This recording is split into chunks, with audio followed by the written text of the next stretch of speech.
நான் ஒரு கதை சொல்ல போகிறேன், பொறுமையாக கேளுங்க. இது ஒரு ராஜாவோட கதை. ஒரு ஊரில் ஒரு ராஜா இருந்தார். அந்த ராஜாவுக்கு உடல்நிலை சரியில்லாமல் போயிடுச்சு.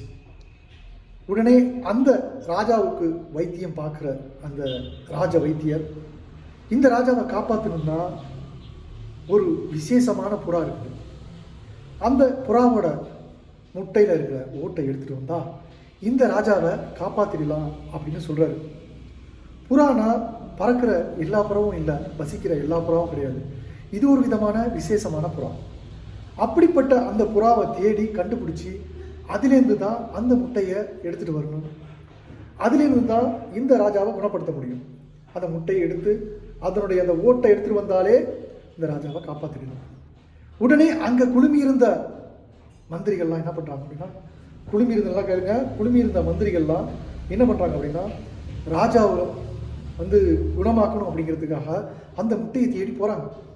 ஒரே ஒரு மந்திரி மட்டும் அந்த முட்டையை கண்டுபிடிக்கிறார், அந்த புறாவை கண்டுபிடிக்கிறார்.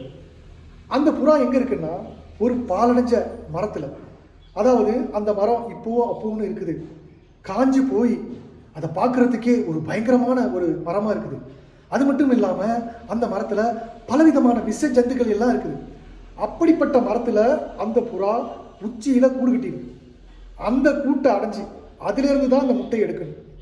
சரி, அதில் ஏறி எடுத்துருவோம் அப்படின்னு சொல்லிட்டு அந்த மரத்தில் ஏறி போகிறாங்க. அப்போ அந்த மந்திரி மரத்தில் ஏற ஏற பயம், ஒரு திகில், விஷ ஜந்துக்கள்லாம் இருக்குது. அதையெல்லாம் தாண்டி போய் அந்த முட்டையை எடுக்கிறார். அதில் 3 முட்டை இருக்குது. ஒரு முட்டை எடுத்துக்கிட்டு இவர் கீழே இறங்குறாரு.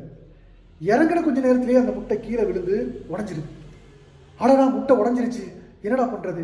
சரி, 3 முட்டையில் ஒரு முட்டை தானே எடுத்தோம், பாக்கி 2 முட்டை இருக்குல்ல அப்படின்னு சொல்லிட்டு மேலே ஏறி போய் திரும்பவும் அதில் ஒரு முட்டை எடுத்துக்கிட்டு வராரு. பாதி தூரம் வராரு, 2வது முட்டையும் கீழே உடஞ்சிருச்சு.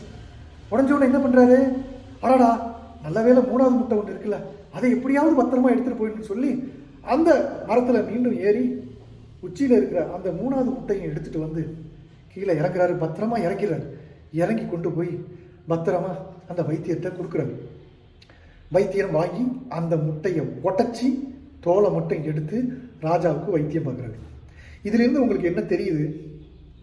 அந்த மேலேருந்து உளுந்த அந்த முட்டையை எடுத்துகிட்டு வந்திருந்தா கூட அந்த ஓட்டுலேருந்து அந்த ராஜாவை காப்பாற்றிருக்கலாம். அந்த ஓட்டை எடுத்துகிட்டு வந்திருந்தா அந்த ராஜாவை காப்பாற்றிருக்கலாம். அதை தான் அந்த வைத்தியர் கேட்டிருந்தார். முட்டையில் இருந்த ஓடு எடுத்துகிட்டு வந்தாலே காப்பாற்றிடலான்னு. ஆனால் இவர் மெனக்கட்டு அந்த 3வது முட்டை வரைக்கும் போய் எடுத்துகிட்டு வந்திருக்காரு. இவர், இந்த மந்திரி எவ்வளவு ஒரு புத்திசாலியாக இருப்பார்.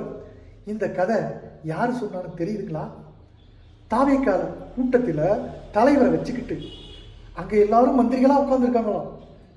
அதை ஒரு மந்திரி எடுக்க போயிருக்காரு அப்படின்னு சொல்கிற, நான் சொல்லல, நீங்களே சொல்லுங்க. இப்படிப்பட்டவங்க என்ன மாதிரி ஆளு?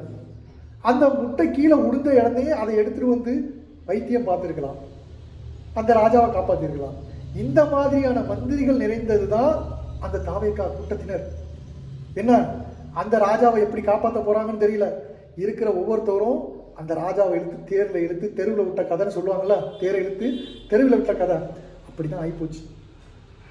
இந்த கதை உங்களுக்கு பிடிச்சிருந்தா லைக் பண்ணுங்கள், ஷேர் பண்ணுங்கள், கமெண்ட் பண்ணுங்கள். பேட் கமெண்ட் பண்ணாதீங்க, புரியுதுங்களா? நான் ரிப்ளை பண்ண முடியாது.